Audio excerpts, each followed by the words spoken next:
I, a 32-year-old woman, have been married to my husband Ryan, who is 35 years old, for 4 years now. My background is quite different from Ryan's. I come from a broken family where my mother struggled with addiction, and my father had to care for me and my sister. Unfortunately, my sister chose to live with our mom and also became addicted, leaving me with a sense of isolation. In contrast, Ryan's family is a tight-knit and extensive clan. He has a brother, 3 sisters, numerous uncles and aunts, all of whom are incredibly close. They celebrate Christmas together every year, which is a heartwarming experience. I'm truly grateful not only for Ryan, but also for his family. Ryan and his brother Cole don't always see eye to eye, with some remnants of sibling rivalry, though they generally get along. Their fundamental difference lies in their worldviews. Ryan, coming from a big family, has always wanted to have a family of his own, a sentiment I share. I've never experienced the joys of a large, supportive family and the constant activity in the household. On the other hand, Cole vehemently opposes having children. He and his wife, Ruth, refuse to have kids or even be around them, which has become a major point of contention between Ryan and Cole. Things took a turn for the worse when I became pregnant. While everyone in the family was ecstatic and in celebratory spirits, Ruth and Cole acted as though a great tragedy had befallen me. Their comments were hurtful, suggesting I should plan a farewell party instead of a baby shower because I'd be saying goodbye to my life. They also made insensitive remarks about how I'd become fat and ugly for the rest of my life. Ryan attempted to intervene, but they remained stubborn, so we decided to limit contact with them. Fortunately, Ryan's sisters supported our decision, as they were also fed up with Cole and Ruth's behavior. All 3 of them had kids of their own, and Cole and Ruth were never willing to assist, even in emergencies. My pregnancy was challenging, especially as we were expecting twins, and I battled severe nausea and debilitating swelling in my feet by the end of the 2nd trimester. I used to struggle after walking just 20 meters, gasping for breath. Throughout this challenging period, Ryan had been my rock, offering unwavering support. His sister, Allison, also came to our aid. Among Ryan's 3 sisters, 2 resided in other states. However, Allison, the eldest, lived in the same city as us, and her assistance was a true blessing. Allison herself had a 3-year-old daughter named Sarah, who was an absolute sweetheart. Sarah adored spending time with both Ryan and me and never missed an opportunity to help with babysitting. When my twins were born, our entire family came to celebrate the joyous occasion. However, Cole and Ruth, Ryan's brother and sister-in-law, were notably absent. Despite the help from the rest of the family, managing 2 infants was quite a challenge, but having the support of my family made things more manageable. Then, one night, at 11 p.m., I received a call from Child Protective Services, CPS, informing us that both Ryan and I were required to immediately go to a specific address.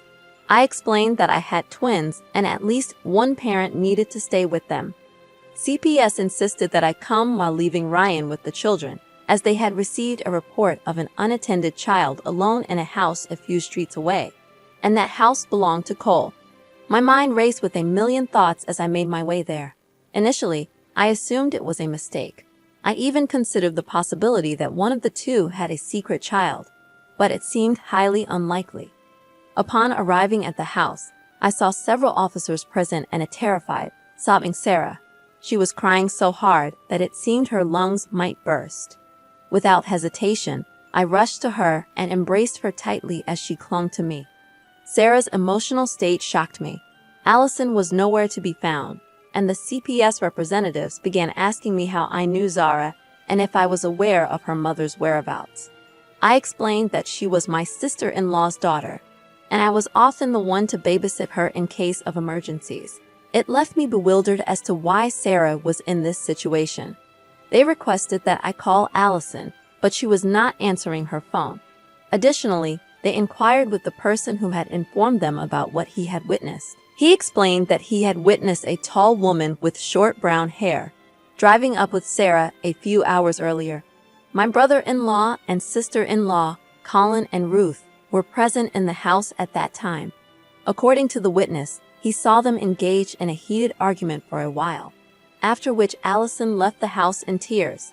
Within an hour and a half, both Colin and Ruth left the house with bags and everything they needed. When the witness inquired about Sarah's well-being, they dismissively told him to mind his own business. This incident occurred around 8 p.m. The witness waited for their return, but when they didn't come back, he decided to call CPS. I was livid. It felt like steam was coming out of my ears. I couldn't believe the audacity and insensitivity of Colin and Ruth. I was also upset with Allison. Why hadn't she called me? Why did she have to leave Sarah with those two irresponsible individuals for such a long time? My anger led me to file a complaint with the police against Colin and Ruth. I didn't care about the consequences. All that mattered was Sarah's safety. When I returned home with Sarah from the police station and shared the details with Ryan, he disagreed with my decision. He insisted that, regardless of their actions, Colin and Ruth were still family, and we didn't know their reasoning behind their behavior. Now, I'm starting to question whether he might be right. I don't have the full story, and my decision to file a complaint might have serious consequences. Despite Sarah's safety, I'm doubting my judgment. Was I too hasty in going to the police without knowing the complete truth? Eventually, we managed to reach Allison. CPS had also contacted her, informing her that Sarah was with them. Allison explained that her husband, Mark, had met with a severe accident, and she had to rush to the hospital. In this emergency, she had contacted Colin and Ruth, asking them to take care of Sarah for just one night. She had promised to collect her the next morning. Allison had even packed Sarah's food, and Sarah, being a quiet and undemanding child, wouldn't have caused them much trouble. All these arrangements were made through texts and calls before she dropped Sarah off at their place. Allison didn't want to burden us because she knew we were already dealing with a lot. When she left Sarah with them, they began berating her, claiming they were child-free and had no time for such responsibilities. Allison pleaded with them because Mark was in critical condition, and she couldn't take Sarah to the hospital with her. Reluctantly, Colin and Ruth agreed. After that, Allison had no idea what happened. She called them at 10 p.m., and they assured her that Sarah was fine. It was only when CPS called her that she realized they had left Sarah alone and gone on a vacation. She was sobbing uncontrollably, mentioning that now that Mark was out of danger, she faced the risk of losing her child. Ryan drove her back from the hospital, and we managed to put both her and Sarah to sleep. Ryan's anger was palpable, and it was the angriest I had ever seen him. He made numerous calls to Cole, at least 20 or more times, but it all went straight to voicemail. My disdain for people had reached a new low, and Colin and Ruth were the ones responsible for setting this new standard. It was indeed a harrowing day. Cole and Ruth eventually returned home. They had been summoned for questioning, and they were furious with me for reporting them when, in their opinion, it was none of my business. I firmly told them to back off, emphasizing that their child-free status should not take precedence over helping the family in times of such distress. Their child-free choice should not outweigh the safety and well-being of a 3-year-old child. I stressed that anything could have happened to Sarah while she was left alone in a house that was not child-proof. I urged them to reconsider their priorities. Fortunately, the police officer understood Allison's situation, and although Cole and Ruth were let off with a warning, they had to pay a hefty fine. Currently, we are not on speaking terms, and I couldn't be happier. It has been a month since Mark's accident and the entire ordeal. He is getting discharged today. Sarah had been mostly living with us during this time, and she caused no trouble at all.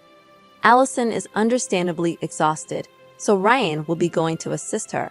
One of Ryan's other sisters has also come over to lend a helping hand. This has undoubtedly been a tough period for the family, but we made it through. Everyone, including my mother-in-law and father-in-law, has distanced themselves from Cole and Ruth. To be honest, they deserve it. I am simply relieved that the nightmare is over. Regardless of what happened, Sarah is Allison's responsibility, and she should not expect others to make exceptions for her. She is the parent, and she needs to be prepared. I completely understand that some people choose to be child-free, But sometimes you do things for others even if it makes you uncomfortable or annoyed. That's how relationships are built and maintained. It's disheartening to see how selfish they have been. You're definitely not the one at fault here. Neither your brother-in-law nor your mother-in-law have acted like rational and responsible adults, and they had this coming. I'm relieved that nothing happened to Sarah, and I feel deeply sorry for Allison. You absolutely did the right thing, OP. I live in a large apartment complex. One day, as I was heading out with my dog, I needed to take the elevator down. My dog is 8 years old and incredibly well-behaved. She doesn't bark at anyone and has a calm demeanor. She only approaches strangers in public when they signal for her to come to them. She's a medium-sized dog, and I can't imagine anyone finding her intimidating. She is always on a leash when we're outside the house, unless we're in a designated area where dogs can be off-leash. While waiting for the elevator, it arrived, and there were 2 people inside, a female aged 15 to 20 and another female aged 20 to 25. When the elevator doors opened, my dog attempted to enter, but the younger woman inside started shrieking, loudly expressing her fear of dogs. I calmly informed her that the elevator was for everyone, including dogs, and we both stepped inside. As a courtesy, I kept my dog on a very short leash, positioning her behind my legs at the opposite end of the elevator. However, the passenger continued yelling, insisting that we leave. I responded by saying she could take the next elevator as she didn't want to ride with a dog. Despite her protests, she chose to stay, and we had an uneventful 20-second journey to the ground floor. At no point did she mention being allergic to dogs, which might have warranted me taking a different elevator. Upon exiting, she made several comments, some quite rude, but I ignored her and proceeded to my car. I wonder if I was under any obligation to accommodate her by taking another elevator. I understand the analogy of the sword, meaning if it were another situation, I would have waited. However, in this case, it wasn't about my appearance. It was about my dog, whom I consider part of my family. I find it difficult to accept discrimination against my dog, just as I would against any family member. Am I in the wrong here? Should I have chosen to wait for the next elevator? I appreciate the feedback, even the critical ones. I posted this to learn, grow, and be better. I acknowledge my oversight, and I understand now that it wouldn't have cost me anything to wait for the next elevator. I will make that choice in similar situations in the future. Additional context: my dog was behind my legs, pressed against the elevator wall. The other passenger could have easily exited if they had wished. I want to clarify that I did not corner her, as some have suggested. I was positioned between the other passenger and my dog was on a very short leash. On a related note, we are planning to visit my husband's mother's house for Thanksgiving. I brought up a month ago that we should time our visit differently because my 1-year-old son, whose birthday falls in February, needs a nap and already has issues with being at their house. My son doesn't particularly enjoy visiting their house for some reason, and he's quite resistant to being put down. However, we had a breakthrough in making plans for our Thanksgiving visit. He had a full nap right before we left for their house, which made him more receptive to being there. My mother-in-law and I decided that it would be best for everyone if we met up at their house around 5 in the evening. This way, my son could have a proper nap, eat when he got there, and feel more comfortable. My brother-in-law called her yesterday, and it seems she didn't relay the information to him about our plans for a later dinner.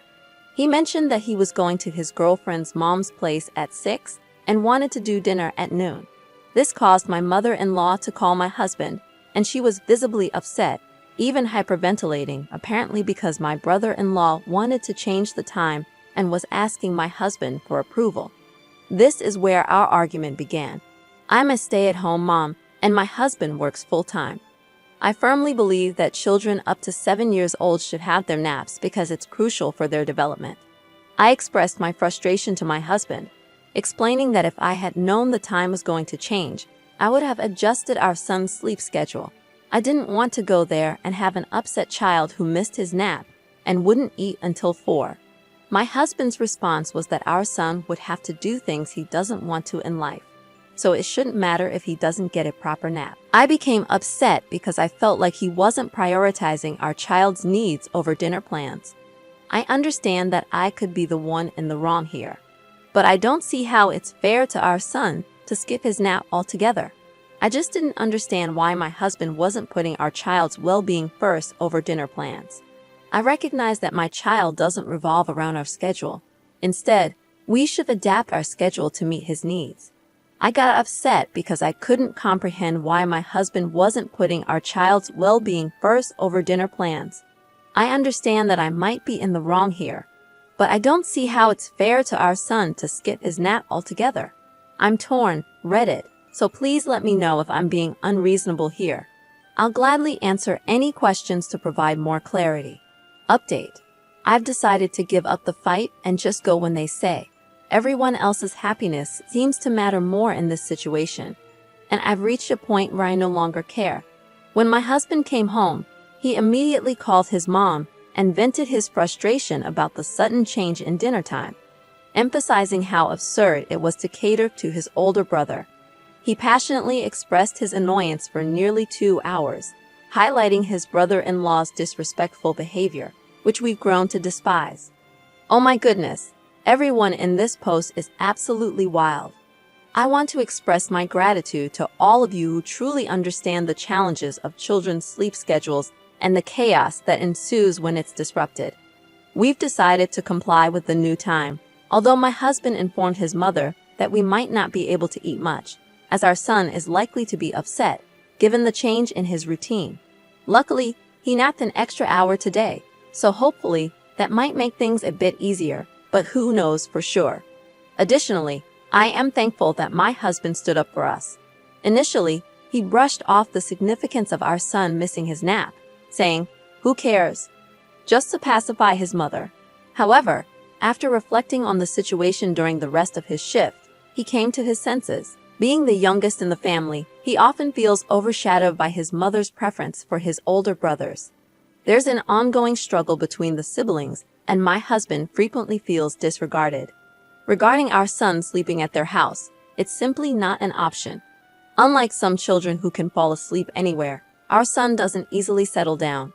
Unfortunately, my husband's family consists only of his mom, his 2 brothers, and his stepdad, with no cousins or extended family. It's a small family, which usually makes planning events ahead of time easier. We confirmed the dinner time with his mom on Sunday, and she admitted that the confusion was entirely her fault for not informing his brother about the set time. However, she has chosen to ignore my husband's inquiry about why she's prioritizing his brother's wishes over the previously agreed upon schedule. The older boys tend to use the tactic of threatening not to show up as leverage, and she believes my husband will follow suit and not attend at all. We've decided to stick with the changed dinner time, putting an end to our earlier disagreements. Yes, my husband has his flaws, just like anyone else, and I'm well aware of my own shortcomings. We make a conscious effort to acknowledge our issues and work on them as a united front, always striving to do what's best for each other. Holidays tend to be a bit challenging for both of us, creating stress and tension at an all-time high.